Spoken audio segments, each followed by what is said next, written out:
This is the Tyrone team that will start in Healy Park. It shows 3 late changes. Former All-Star nominee Ronan McNabb makes his first league appearance this season at wing back, with Ed McCrory another alteration in that area. Matty Donnelly is expected to come out to midfield, with Darren McCurry being drafted into the full forward line. Mayo will be hoping to avoid their 3rd defeat in a row. Shane Nally and David Drake start in the left flank of the Mayo attack.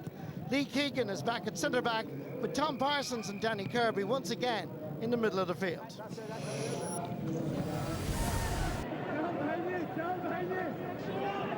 It's good play by Mayo. They're starting confidently and brightly, willing to take on the home side. Brendan Harrison has gone very much forward. Once again, it's Andy Moran having to retreat back out to the 45. They're queuing up to his left where Patrick Durkin is there, takes on the challenge. That's good play by Patrick Durkin, and the finish is just as good.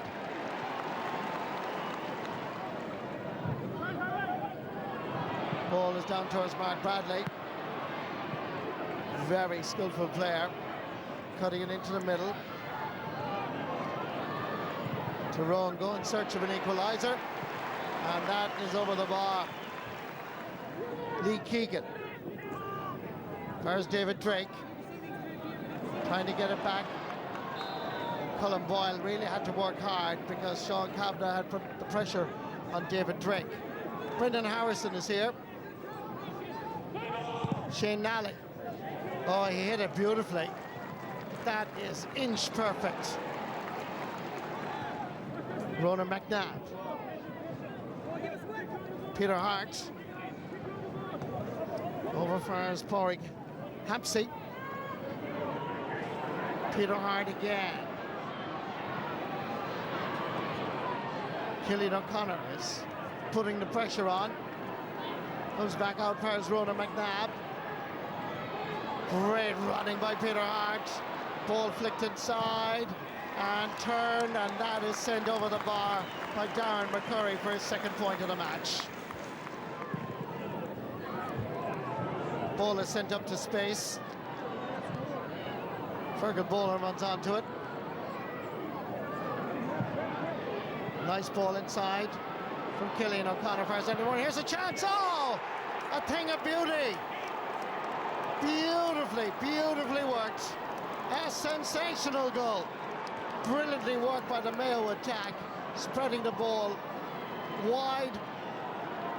Mayo come through on the overlap and crack home a magnificent goal.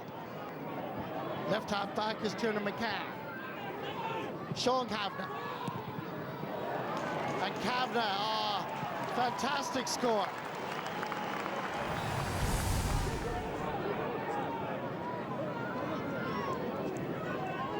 Ronan McNabb. Back outside, as far as Tiernan McCann. Matty Donnelly is available. Creating his own space is Kieran McGarry. Scored 1 great point in the first half, and that is a classic. Colin Kavanagh, Matty Donnelly. Kavanagh gone at speed to his immediate right. Over first Peter Hart. McGeary, Tiernan McCann cuts through. The space has been created, and the finish is just as good.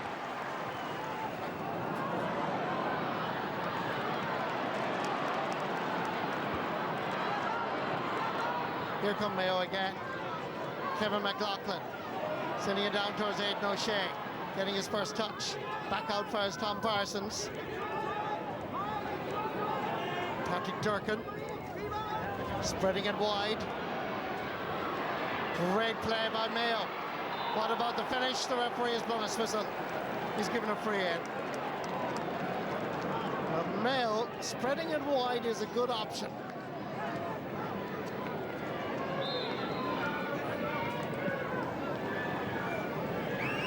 Killian O'Connor with the subsequent fray, and he splits the posts for the 5th time.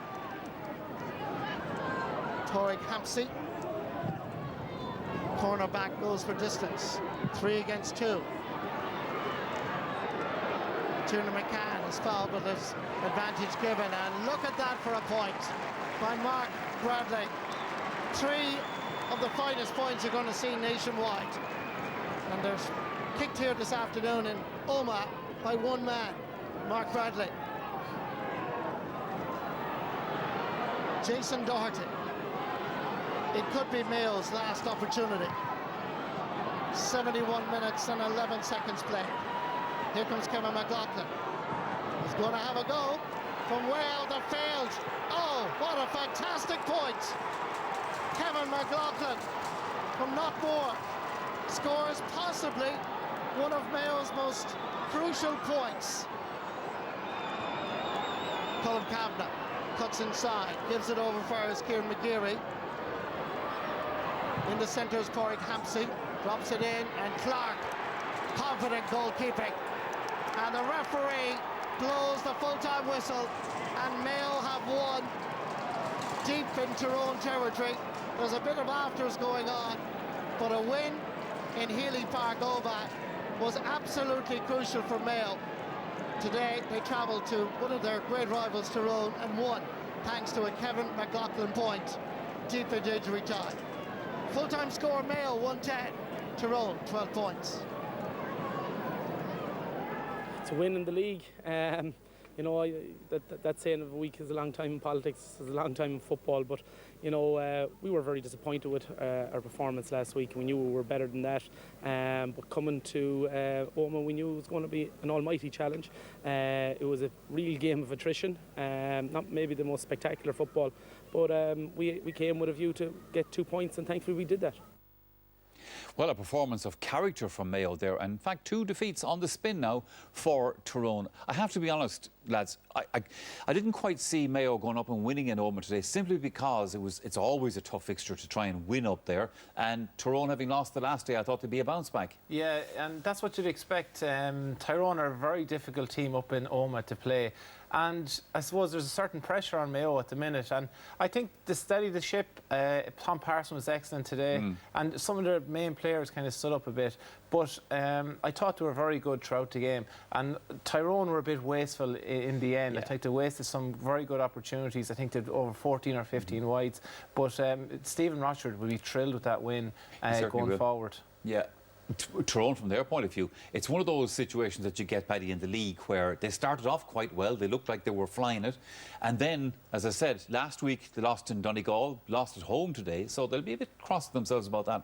They will, and they have to travel to Clarny for the last game of the league as well, so they're under a bit of pressure. I mean, they're safe in terms of relegation, but I guess it's a worry for them again today, a close game, and they weren't able to close it out. It was very similar to last year's All-Ireland quarter-final against Mayo, and unfortunately the way Tyrone play, it's a real dour stuff. It's you know, numbers behind the ball and breaking fast, and they just don't seem to have the penetration up front to win those tight games. Mayo, I don't think, are at their full tilt yet, so no, but as we were saying, they will be very happy, Mayo, to have gone home out of that one with the points, and obviously, as we know, Desi, they needed them, so they needed to show something. Yeah, well, you've seen them against Cavan last week, you'd be very disappointed with the performance, and you'd be asking a lot of questions. That seemed to be the trend of the league. What's going on with Mayo? But we're used to seeing this Mayo team. Here's an unbelievable pass out of Keith Higgins, and this was one of the best moves I've seen. It could be a contender for goal of the season early, but it was a great bit of play. Here's Cillian O'Connor. It looked like he should take the shot. He's seen Anthony Moore inside, who showed really well all day, but this was a brilliant finish by Tom Parsons. And this is what we're used to at Mayo, is that this is a team over the last couple of years that have really put in brilliant performances that we can remember, and to have players that, when it comes to the crunch, can perform. And you see here this shoulder again by Tom Parsons, like that was a fair shoulder, square on to Sean Kavanagh, and that's at a crucial stage in the game. There wasn't much time left, and one of my favourite players in the game of Gaelic football is Kevin McLaughlin, and he up front, I think he's a better player up there than the sweep and roll, but that was a brilliant finish deep into the game, and a crucial score and a crucial win for Mayo. It certainly was. Mind you, Paddy, you mentioned this a moment ago, Tyrone's wastefulness, and like there were better opportunities there for them, and there was a tight game, there was nothing in it at the end. Yeah, certainly. I think, you know, in a low-scoring game like that, Tyrone certainly have to improve their scoring efficiency. You'll see here from the clips, you know, Mayo are very, very disciplined. You know, they're not committing into the tackle. They're forcing Tyrone to shoot under pressure. You see there Peter Hart kicking wide. Again, what Tyrone maybe lack that their Ulster counterparts like Monaghan with Conor McManus and Donegal with McBrearty is they lack, you know, a top-notch inside forward who's going to guarantee them massive scores. You can see here, massive pressure from Mayo, forcing the kick under pressure. And this is late in the game when it was level or Mayo were point up, and time after time Tyrone were found wanting. Right at the end here, I suppose, Colm Cavanagh burst through. Again, great play, good patience. This is a gimme on a normal day for Colm Cavanagh, but those kind of things didn't fall for Tyrone, and you know, they'll be very disappointed leaving there today. They will. The last while in that game, Desi, there was a lot of, for me, there was a lot of niggly little things and stuff going on. I know it was a tight game and there were important league points at stake and all that kind of stuff. You know, what did you make some of the cards and things like that? Yeah, no, there was a lot at stake, and I suppose what we're seeing from players is that they're getting a lot of pulling and dragging, and they're not getting... This was Niall Sludden, and this was a black card. Now, to be honest, Conor Lane, when he looks back, and I know a lot of refs now are coming out and saying to get decisions wrong, it would be great, but in fairness, that decision was extremely harsh, and I think like this is what went on later on, and when you compare the two challenges and seeing the impact, like this was Killian O'Connor, that was extremely late, smack. Yeah. And it was a nasty smack, and you can see him trying to get back up on his feet, and it just gives indication, like, and I suppose it's like we sit here and we can analyse things, but certainly the Niall Sludden black card was a wrong decision, and Niall Sludden is a serious player for Tyrone and a big loss, and then you see something like that and you'll ask yourself, where's the consistency? And that's what we say with the black card, I suppose. And it was a difficult one. Conor Lane missed that one. And this is the problem, Paddy, that you come up against all the time, which all I suppose people are looking for is a bit more consistency. But I suppose if you're dealing with human beings, that's not easy to get sometimes either, is it? Exactly, and I mean, we were watching above in the studio and we had to slow it down and look at it again to see was there intent, see was it open hand or a closed fist. You know, referees have a very difficult job. I'm not just sticking up for a Cork man there in Conor Lane, but you know, he was probably blocked in terms of his sight and stuff, but you know, the black card call was certainly questionable, and but look, that you have those calls in every game in club and county, so it's nothing new, unfortunately. No, it's not. All right. Now we have one more break to take here on Alliance League Sunday. Coming up in the final part of the programme, more action